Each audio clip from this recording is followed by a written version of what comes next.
Shane. Today I want to talk about the squat, the bench press and the deadlift and how it relates to beginners. How they relate to beginners. Because these are three lifts. So here's the thing. When you see a beginner walk into the gym, or beginners who post questions online on weightlifting forums or whatever, when they ask for help and they say, hey, give me some guidance, what am I supposed to do in the gym? I don't know. Guess what? They're told, hey, do 5-3-1 or do West Side or do 5x5 or do ice cream fitness or do whatever, any one of these routines that focuses on the squat, the bench press and the deadlift, these big three, the Holy Trinity.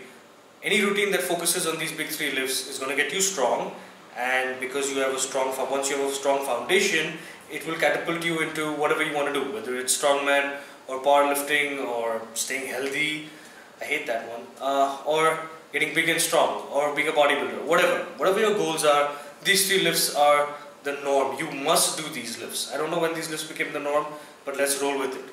So here's the thing, if you're going to be a powerlifter, or if you have aspirations of being a powerlifter, then you cannot ignore any of the lifts. You have to do all these three. So when you see guys on forums that come back after a while and they say that, hey, so I did the squat, the bench press and the deadlift, and hey, big strong guys, forum elite, the big boys on this board, can I stop doing bench press? I just want to focus on squat and deadlift. I don't like to bench. Is that okay? Is that acceptable? It's never acceptable. They're not going to be okay with it. They're never going to be like, yeah man, that's fine. Do whatever you want. Train as per your goals. Do what makes you happy. No. What most people will say is, you're not informed. You don't know enough. You haven't earned the stripes. You haven't done a 300, 400, 500 bench squat deadlift. So therefore you don't even know what you're talking about. Only when you get these numbers, then you can afford to choose to specialize on a lift. Now when I say specialize, I'm being very loose with that term, because normally if someone says, hey man, I want to specialize on the bench press, they're going to be like, dude, what's the point? You're never going to beat Eric Spoto. That's true, but powerlifting is being the best that you can be, right? So therefore, if I want to specialize on the bench press, let me. If some kid wants to specialize on the squat, let him. It's acceptable. If you're going to be a powerlifter, now here's the thing. I'm addressing both people who are interested in powerlifting and those who are not. If you're going to be involved in powerlifting, if you're going to get into that life, and if you're going to compete, then you cannot completely turn your back on any of these big three lifts, because these are very, very important. They are literally the Holy Trinity. I can't be sarcastic about that. You will need to squat at some point, you will need to deadlift, and you will need to bench press. So you cannot completely turn your back on any of these lifts. They are important. However, all powerlifters, well, not all. I know that there are always exceptions to the rule, and someone out there is going to catch me on that. So most powerlifters, a very vast majority of powerlifters, do not train all three lifts equally, and they don't expect themselves to be extremely good at all three lifts at the same time. So you have guys that play to their strengths. So you have powerlifters who will be focusing on their squats or their deadlifts or their bench press, and that's going to be the big lift that's going to carry their total to a higher number.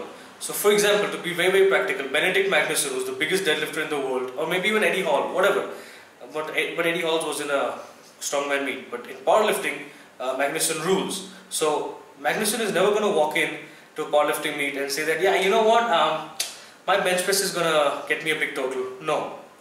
He's going to train the deadlift aggressively. He's going to go balls to the wall, and he's going to dedicate a lot of his time and energy to the deadlift, and that's why the deadlift is going to be the king for him. And he's going to be the king at it. So it's the same thing applies to you as well. You've got to find a lift that's going to do well for you from a competitive standpoint, which you're also passionate about, and you've got to roll with it. Now for those of you who are not powerlifters, guess what? You can do whatever the fuck you want to do. If you're going to be a bodybuilder, then do a bodybuilding routine. If you're going to be strongman, then do something tailored to strongman. But you don't have to do the squat, bench press and the deadlift exclusively unless you're going to do powerlifting. Nobody wants to say this.